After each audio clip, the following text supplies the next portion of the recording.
Bonjour. Aujourd'hui, on va s'intéresser à la relation parfois compliquée entre ceux qui fabriquent les produits que l'on consomme et les magasins qui nous les vendent. On a presque tous déjà vécu cette situation. On arrive dans son supermarché et impossible de trouver son produit habituel sur l'étagère. Eh bien, ce n'est pas toujours un hasard, c'est souvent le signe visible d'un conflit qui se déroule en coulisses. Pour bien comprendre ce qui se joue, il faut connaître les deux principaux acteurs.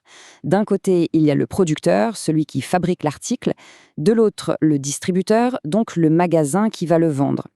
Et comme on peut le voir, leurs objectifs sont par nature assez différents. Alors, même s'ils ont besoin l'un de l'autre pour exister, leurs intérêts peuvent être contradictoires. Et c'est ça qui mène parfois à des désaccords assez sérieux. Ces conflits, ils naissent de plusieurs points de friction. Ça tourne souvent autour des prix et des marges bénéficiaires. Le distributeur veut acheter le moins cher possible pour être compétitif, alors que le producteur cherche à vendre à un prix qui reflète la valeur de sa marque. Il y a aussi des questions de concurrence en rayon et d'équilibre des forces, notamment entre les grands groupes et les plus petits producteurs. Pour que ce soit plus concret, regardons un cas réel. Il y a quelques années, l'enseigne Carrefour a, par exemple, retiré les fameux sirops Taisser de ses magasins pendant un temps. Pourquoi? Souvent, c'est une manière de faire pression lors des négociations ou de mettre en avant ses propres produits, ce qu'on appelle les marques de distributeurs. Au final, ce genre de conflit ne fait que des perdants.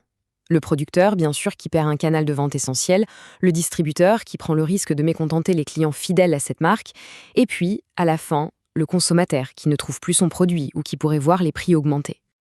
Alors, face à cette situation où personne n'est vraiment gagnant, de plus en plus de producteurs et de distributeurs choisissent une autre voie, celle de la collaboration. L'idée, c'est de construire des partenariats où tout le monde y trouve son compte. Une première forme de collaboration, c'est ce qu'on appelle le trade marketing. C'est assez simple. Le fabricant et le magasin s'associent pour organiser des opérations promotionnelles communes. L'objectif est de mieux servir le client final, ensemble. On peut aller encore plus loin avec une stratégie qui porte le nom de ECR pour Efficient Consumer Response. On pourrait traduire ça par réponse efficace au consommateur. Le principe de l'ECR, c'est de tout repenser en partant des attentes du client.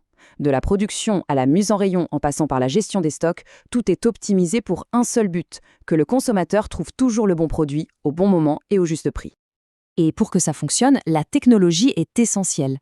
Des outils comme l'EDI, l'échange de données informatisées, permettent aux systèmes informatiques du producteur et du distributeur de communiquer en temps réel. Les commandes deviennent automatiques, ce qui fluidifie toute la chaîne et évite les ruptures de stock. Bien sûr, pour que ces partenariats soient solides et durables, une simple entente ne suffit pas. Il faut un cadre. Cette collaboration doit être officialisée par des contrats très clairs. Il y a plusieurs manières de formaliser ces accords. Par exemple, la distribution sélective, une méthode utilisée par Apple, seuls les revendeurs qui respectent un cahier des charges précis peuvent vendre les produits. Il y a aussi la franchise, comme avec Yves Rocher, où une marque partage son nom et son savoir-faire. Ou encore la concession exclusive, que l'on voit beaucoup dans le secteur automobile, avec des marques comme Mini, qui garantit à un vendeur l'exclusivité sur une zone géographique. Alors, si on devait résumer ce passage du conflit à la coopération, que faudrait-il garder en tête? Il y a 3 points importants. Premièrement, le conflit coûte cher à tout le monde. Deuxièmement, la coopération est bien plus intelligente car elle crée de la valeur pour chacun, y compris le consommateur. Et enfin, pour que cette coopération fonctionne sur le long terme, elle doit être sécurisée par des contrats solides. Tout cela nous amène à une dernière réflexion pour l'avenir.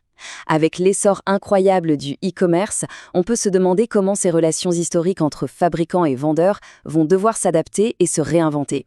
C'est sans doute l'un des plus grands défis qui les attend.